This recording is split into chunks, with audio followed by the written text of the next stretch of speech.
Hello and welcome to Face Off here on France 24. After the Brexit, is a Frexit possible? The decision by the United Kingdom to leave the European Union has upended France's political scene. All the major players for next year's presidential elections here are scrambling to find the best response to the shockwave from across the channel. First and foremost, of course, President François Hollande, who is lagging far behind in the polls, but is hoping he can seize the opportunity to regain some momentum. However, others are predicting that the referendum could boost extreme parties surfing on an anti-European, anti-elite sentiment. With me to discuss the consequences of the Brexit in France, Philippe Turl from Radio France Internationale and Stefan de Vries from the Dutch TV station RTL 4. So the referendum in the United Kingdom has not only split the Brits, but also the French. On one side, French politicians supporting Brexit. On the other, those who want the EU to succeed, adding that it needs deep reform.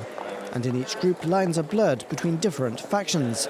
Among the Europhobes, the extreme right and nationalists stand with the extreme left.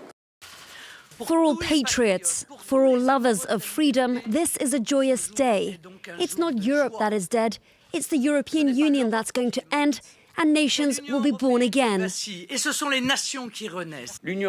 European Union is the labour law, it's the disorganisation of public services, it's the commercialisation of everything. It's therefore normal that people who live only once and who want to live with dignity say no to an organisation like this. Among the Europhiles, some members of the right and left also come together to agree on the EU's failings. Anyway, nothing will be the same again. And the same mistake we must avoid is to imagine that we can continue calmly as 27 as if nothing happened. This decision is also no doubt the development of a discontent that's been ignored for too long. And for too long we've kept our eyes closed to the warnings and the doubts expressed by the European people.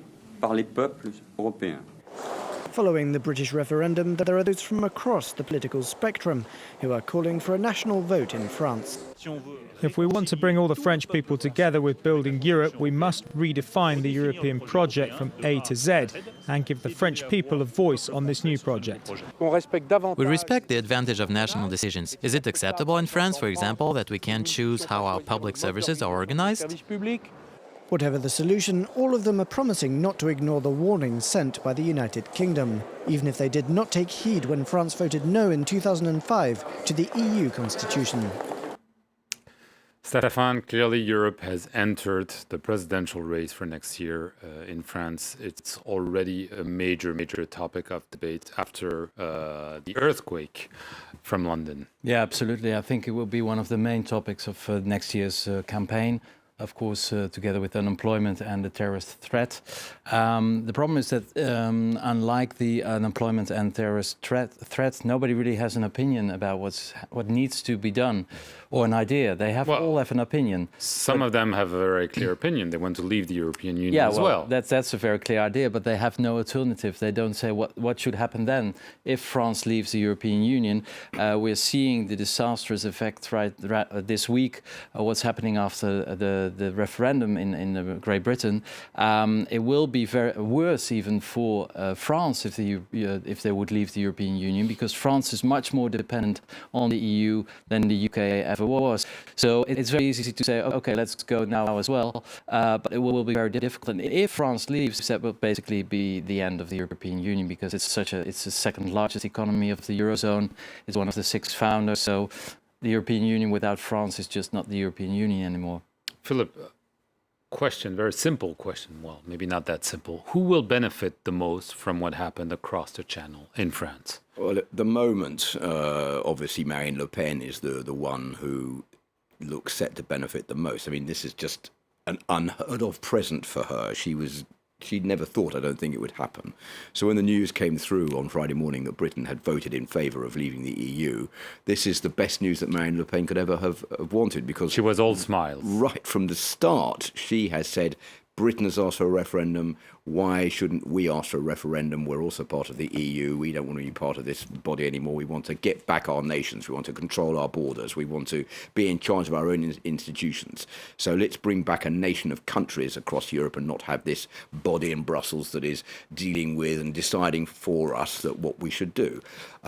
So this might add a boost to her campaign from people who are dissatisfied with the European Union and those from the popular class of France who are more likely to want to vote for Marine Le Pen. On the other hand, you've got the situation of François Hollande, which is now, I think, a little bit more difficult than it was before because he is opposite Angela Merkel and they don't have the same view about how they should deal with the British decision to leave.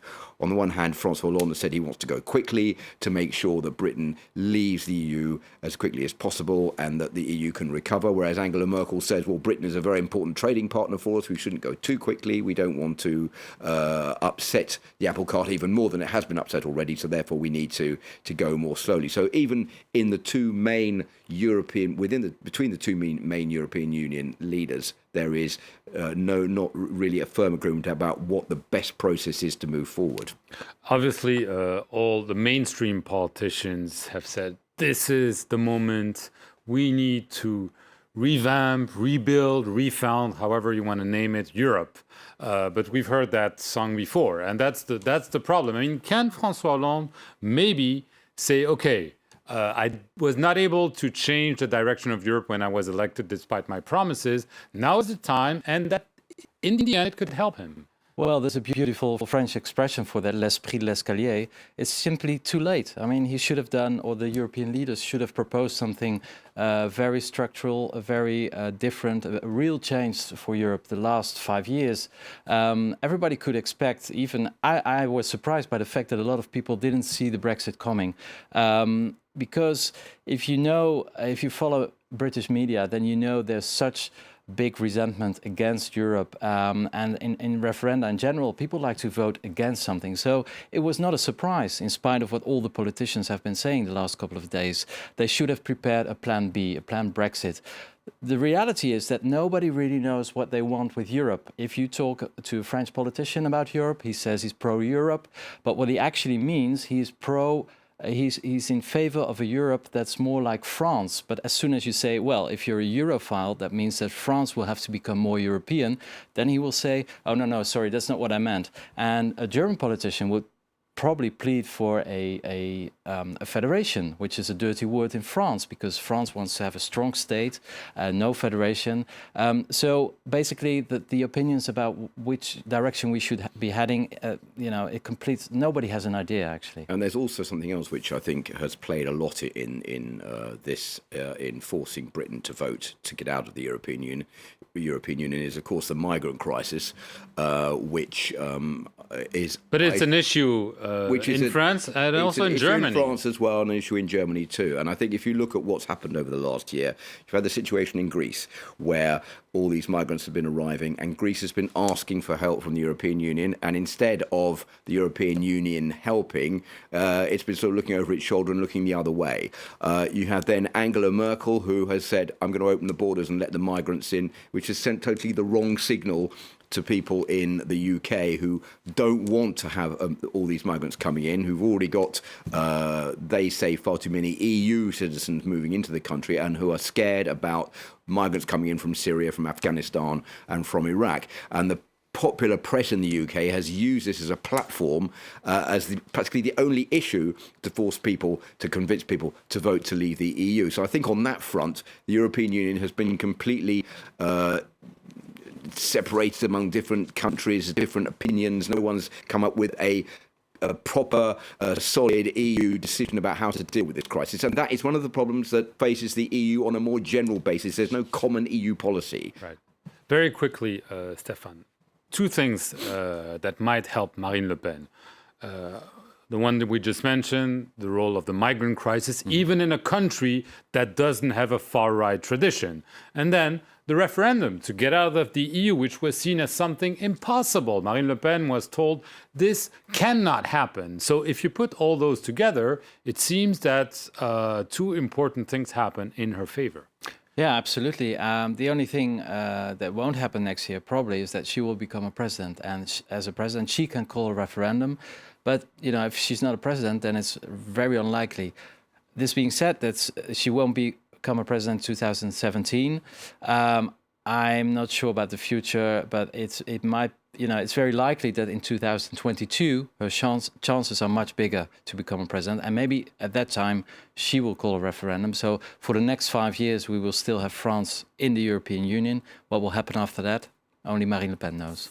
I think that is a possibility. What is new is that Marine Le Pen is going to do very well. That's what all the political opinion experts are saying here in France. Marine Le Pen is going to do very well in next year's presidential election, which is a two-round system. So in the first round, anybody can run. She's expected to come first. And the top two candidates from the first round go through to the second round. Marine Le Pen will be one. It could be François Hollande. There's little chance of that happening at the moment. It probably will be someone from the traditional right, Nicolas Sarkozy, Alain Juppé, or maybe someone else.